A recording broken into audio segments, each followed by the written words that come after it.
Hello guys. Today in episode 3, I will share to you how to deploy Symfony application on AWS App Runner. So the problem is App Runner will did not support modify web server, which is I need to have the function or feature like rewrite URL. Then I don't want to learn another technology like setup SH or supervisor D. This is something on AWS Runner told me that we can configure the PHP using setup SH or supervisor D. So I don't want to learn another tech. Now the possible solution is I think I'm just going to use Docker image to deploy the Symfony application. And when I decide on some technology or something, I will list what is the pro and cons. I already did that and it's success. So I'm just going to share to you what is the document I use at that time. First thing first, the pro. If I'm using Docker image, I feel like I have the full control because basically I just deploy, I build the image myself like operating system. I can configure it myself locally and I can do anything that Docker can do. So that's what I mean by have full control. Second thing is I feel like it's gonna be have a faster deployment. So with the Next.js on episode 2, I feel like the deployment is so slow. It take like 10 minutes.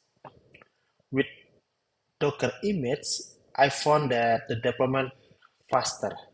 And thing that is expected because what AWS App Runner did is just load the Docker image and then deploy. No build needed on the AWS App Runner side. And the third pros for me is I'm already familiar with Docker, so I don't need to learn new technology.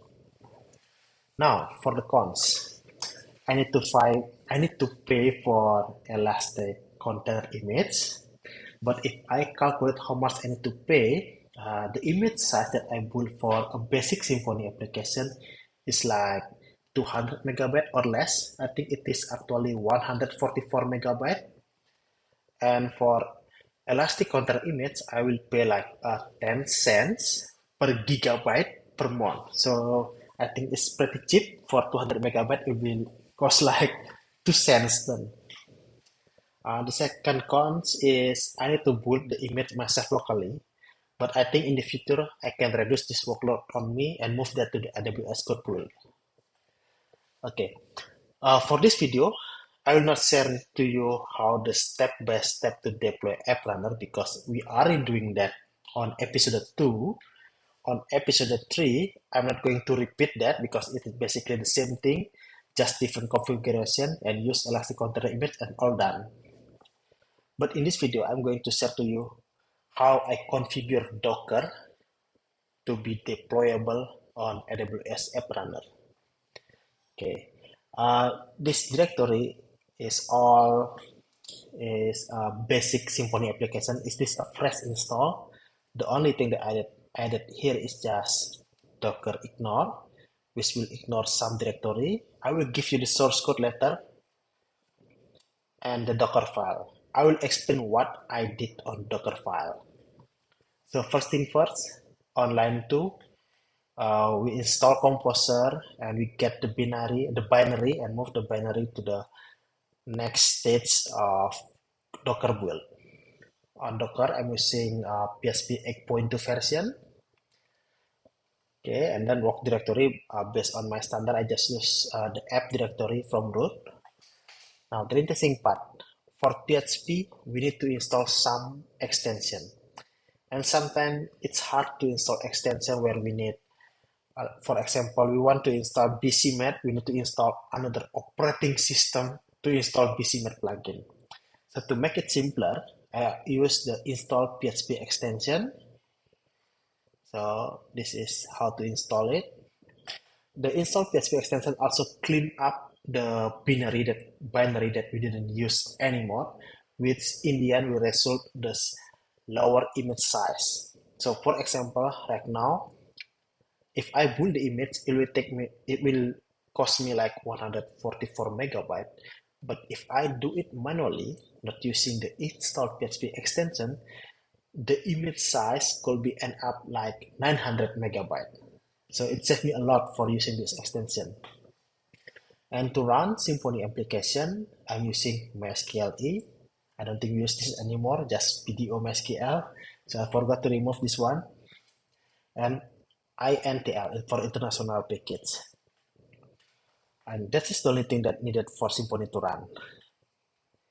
And for setup, I will open it now. So usually I have a Docker configuration file in here or external file that required by Docker.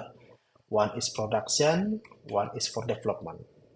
And when I develop Docker image, I'm usually starting from production first and then development. The reason for that is because the production will have the less or the minimum size and development will have additional tool like Xdebug. That's why I start from production first so I can deploy it, make sure it's working, and then I will do the development version for Docker image. For error reporting, it's just standard file, just doing a all and then error log, just output to std error. Now back to Docker file. And then I also set up the PHP FPM. This basically forward the error log to the Docker console. And in Docker console, that will be end up with if the output is in Docker console, that means the output will be logged into AWS CloudWatch. Now for the web server, I'm using Nginx. The reason I'm using Nginx is because the configuration is much simpler than using the Apache web server. So we copy the file from site configuration and then to the etching. This is directory. I forgot the exact name. So if you look at the site configuration, the server will listen to port 80. The server name, one is localhost. The second one, if you are using this file letter, you will need to modify it using your app runner subdomain. It will be changed usually in here.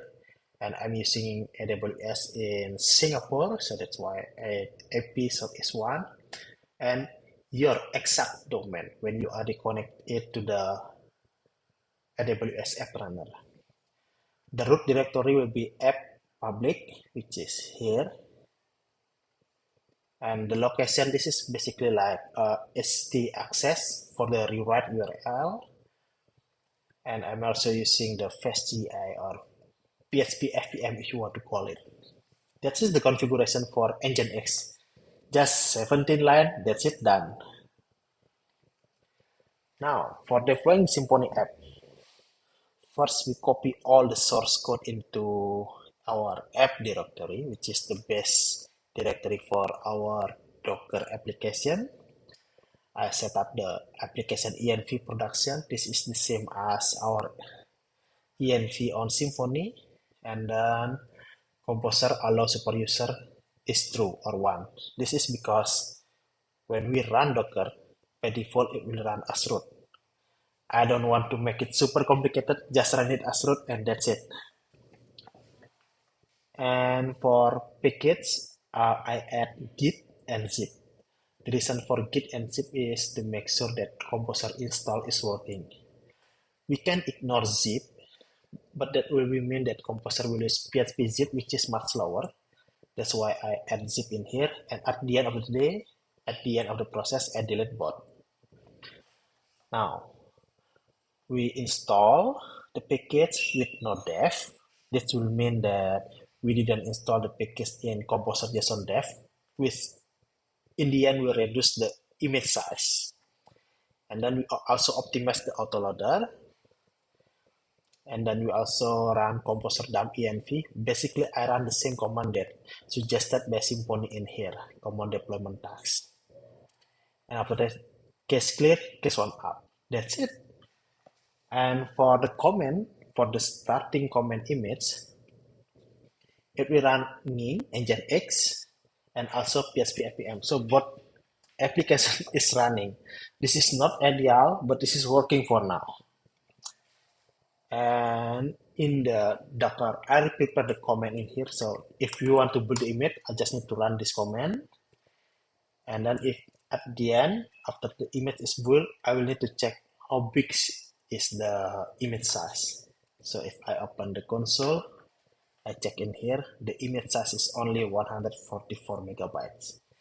This program is runnable and ready to use on AWS App Runner. Now, for development locally, I will use the dev Docker file, which is basically from the production image or prod. I just need to install the PHP and then set up the Xdebug and error reporting.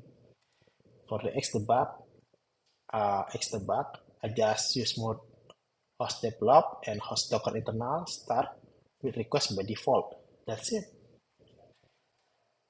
And for Docker Compose, it configure how to boot the server. Docker Compose is something that we use for local development. And for library MySQL using 8.0, but this is out the scope of this video. So basically the interesting part is how I set up the Docker file, how this image is ready to use for AWS App Runner, and that's it. I feel like I have the full control now on how the program is running.